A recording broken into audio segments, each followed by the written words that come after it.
तो हम लोग इकोनॉमिक की सीरीज़ स्टार्ट किए थे और बैंकिंग चैप्टर चल रहा था। तो बैंकिंग में हम लोग इसके पहले बात कर चुके हैं बहुत सारी चीज़ें। अभी जो बैंकिंग सिस्टम के बारे में हम लोग बात करेंगे, कैसे स्टार्ट हुआ था from colonial era to till now, कैसे बैंकिंग सिस्टम चलता है, तो इसकी बात करेंगे। देखिए, कॉलोनियल टाइम में जो सबसे पहला बैंक आपका बना था 1770 में आपका बना था, वो बैंक था हिंदुस्तान बैंक। हिंदुस्तान बैंक आपका था। इसको यूरोपियन बैंक जो था ना, वो ये था एक तरह से यूरोपियन बैंक ही, जो कि इंडिया में स्टार्ट हुआ था। हिंदुस्तान बैंक सबसे पहला बैंक था आपका। इसके बाद से आपके 3 बैंक बने थे। 3 बैंक कौन कौन से थे तो हम देखेंगे। 3 बैंक ये थे आपके, एक बंगाल प्रेसिडेंसी था, बंगाल, एक बॉम्बे था और एक मद्रास था। ये 3 प्रेसिडेंसी वाले बैंक थे, जो कि आपके पहला 1806 में बना था, एक 1840 में बना था, एक 1843 में बना था। तो ये अभी हम बैंकों के इवोल्यूशन के बारे में पढ़ेंगे, कैसे इवॉल्व हुआ था banking system from the colonial era और अभी के टाइम पे क्या चल रहा है बैंक का सिचुएशन। तो ये 3 बैंक जो थे आपके, ये तीनों मर्ज हो गए थे 1921 में।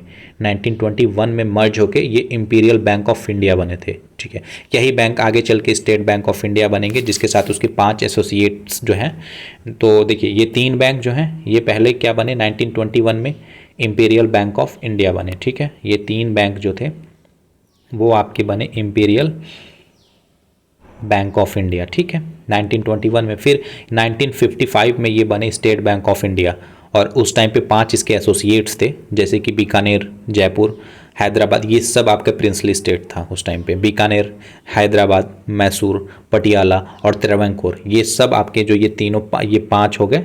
एक बीकानेर हो गया, हैदराबाद, मैसूर, पटियाला, त्रावणकोर, ये पांचों मिला के आपके, और ये एसबीआई के एसोसिएट बने 1955 में। और जो हम बात कर रहे थे इंपीरियल बैंक ऑफ इंडिया जो 1921 में बना था, जो 3 बैंकों को मिला के, वही इंपीरियल बैंक जो था वो बाद में स्टेट बैंक ऑफ इंडिया बन गया था 1955 में। और उसके साथ 5 उसके एसोसिएट्स जो क्रिएट हुए थे वो वही थे आपके, जो मैं बीकानेर, हैदराबाद, मैसूर, पटियाला और त्रावणकोर की बात किया था। तो ये ऐसे मतलब इवॉल्व हुआ था। बाद में ये हम कहाँ तक 1843 की बात किए थे अभी। 1843 में आप ये हो गया था। 1865 में आपका इलाहाबाद बैंक बना था, फिर 1894 में आपका पंजाब नेशनल बैंक बना था। तो ऐसे बैंक बनते गए थे। ठीक है, अब ये बैंक उतने ज़्यादा तो परफॉर्मेंस दिखा नहीं रहते हमारे, आपको पता है ये कॉलोनियल एरा के बैंक थे, तो ये हमारे विल के लिए तो थे नहीं। ये कॉलोनियल के लिए ही, कि उनकी ही नीड पूरा कर रहे थे। उनकी जो जो जो उनकी पॉलिसी थी यहाँ की वेल्थ को पूरी तरह से यहाँ से एक्सट्रैक्ट करने की, तो वो इसको आगे बढ़ाने के लिए ही बैंकिंग सिस्टम लेके आए थे, ताकि वो जो और यहाँ की इकॉनमी को तोड़ सकें। यहाँ से यहाँ का एक्सपोर्ट जो है वो आपको कम करना चाहते थे और यहाँ इंपोर्ट बढ़ाना चाहते थे। यहाँ के रॉ मटेरियल को लेके जाते थे, वहाँ के इंपोर्ट को लेके वहाँ इंडिया में लेके आते थे फिनिश्ड गुड को। तो उसी सिस्टम को आपको सप्लाई चेन को आगे बढ़ाने के लिए ही बैंकिंग सिस्टम लेके आए थे ये ब्रिटिशर्स। ठीक है, ये ऐसी बातें थी।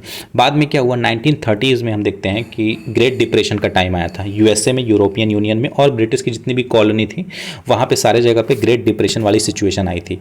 तो ये क्यों, ये देखिए, ये जितने बैंक खुल रहे थे वो प्राइवेट बैंक थे, मोस्टली प्राइवेट बैंक थे। अब प्राइवेट बैंक का क्या होता है कि जहाँ पे उनको प्रॉफिट मोटो मिलेगा वो वहीं काम करेंगे।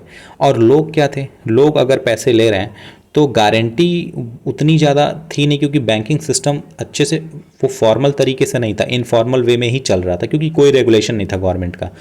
इस वजह से जो ग्रेट डिप्रेशन एक एग्जाम्पल क्रिएट किया कि बैंकों को रेगुलेट करने का बहुत बड़ा नीड है। तो 1930s में जब ग्रेट डिप्रेशन आया, तो उसके बाद से आपका आया था आरबीआई का एक्ट आया था 1934 में। आपने पढ़ा भी होगा गवर्नमेंट ऑफ इंडिया एक्ट 1935 में, उसमें आरबीआई का जिक्र है। तो ये आरबीआई का एक्ट जो है ये 1934 में आया, जिसमें कि आपका इसका जो आरबीआई एक्ट जो 1934 का, इसमें शेड्यूल 2 लाया गया था। इस शेड्यूल 2 में शेड्यूल बैंक को कैटेगराइज किया गया, मतलब कि जितने भी बैंक हैं उनको अब शेड्यूल बैंक के अंदर में रखा जाएगा। ठीक, ये बात थी।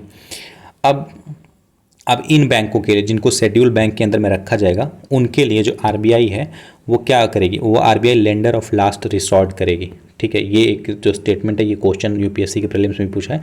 लेंडर ऑफ लास्ट रिसॉर्ट क्या होता है, मतलब बैंकों को कभी भी पैसों की ज़रूरत होगी तो वो बैंकों के लिए एक बैंक का काम करेगी आरबीआई। ठीक है, तो ये लेंडर ऑफ लास्ट रिसॉर्ट, जब बैंकों को कहीं से पैसे नहीं मिलेंगे और उनके जो चीज़ों को, उनके डेली के जो भी रनिंग चीज़ें हैं उसको करना है, तो फिर वो आरबीआई के पास ही मूव करेंगे, ठीक है। ये आपका 1934 तक चला। फिर इंडिपेंडेंस के बाद क्या हुआ? इंडिपेंडेंस के बाद ये हुआ कि बैंक जो थी वो केवल इंडस्ट्री को बेनिफिट कर रही थी। देखिए 1930s में भी आपके, उसके बाद से भी जब बैंकिंग रेगुलेशन आ गया, अब वो क्या बोलते हैं आरबीआई का एक्ट 1934 आ गया, फिर उसके बाद से बहुत सारे प्राइवेट बैंक क्रिएट हुए थे, ठीक है। मोस्ट अराउंड 1000+ जो थे वो बैंक क्रिएट हुए थे, प्राइवेट बैंक। इनका काम क्या था? बिजनेसेस को बढ़ाना, हाउस इंडस्ट्रीज़ जितना भी हो गया, ये सब चीज़ें जितने भी इंडस्ट्रीज हो गया, जो प्राइवेट हाउसेस हैं, ये सब को बिल्ड करना, कंस्ट्रक्शन हो गया, ये सब ही इनका काम था।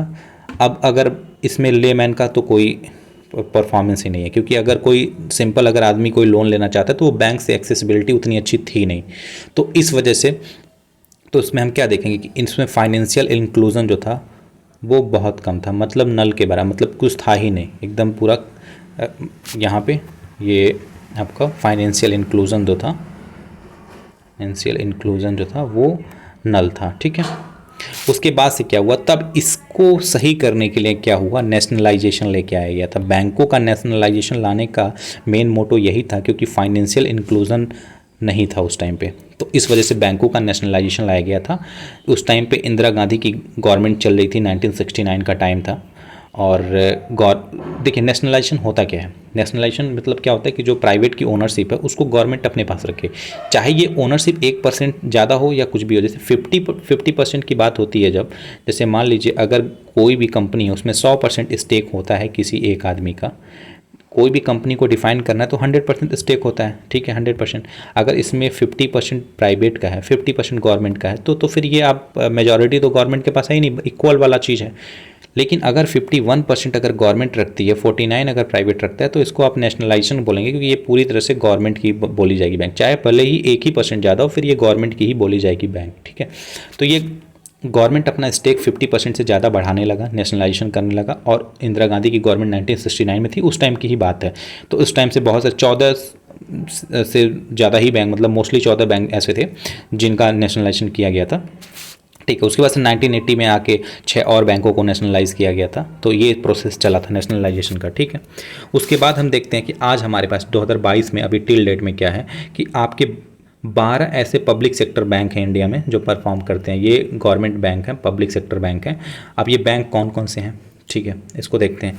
SBI हो गया, ठीक है, पब्लिक सेक्टर बैंक है। PNB हो गया, फिर आपका बैंक ऑफ बड़ौदा हो गया, ठीक है। उसके बाद से आपका कैनरा बैंक हो गया, उसके बाद से UBI हो गया, यूनियन बैंक ऑफ इंडिया, फिर बैंक ऑफ इंडिया हो गया, ठीक है। बैंक ऑफ इंडिया, देखिए बैंक ऑफ इंडिया आपका जो है वो स्विफ्ट का मेंबर है। स्विफ्ट आप पढ़े होंगे, जब रशिया यूक्रेन का वॉर चल रहा था तो स्विफ्ट का एक मैकेनिज्म चला था, ये ट्रांजिशन के ही मैसेंजर का काम करता है, ठीक है, बैंक ऑफ इंडिया। फिर इंडियन बैंक हो गया, ठीक है। उसके बाद से आपका सेंट्रल बैंक ऑफ इंडिया हो गया।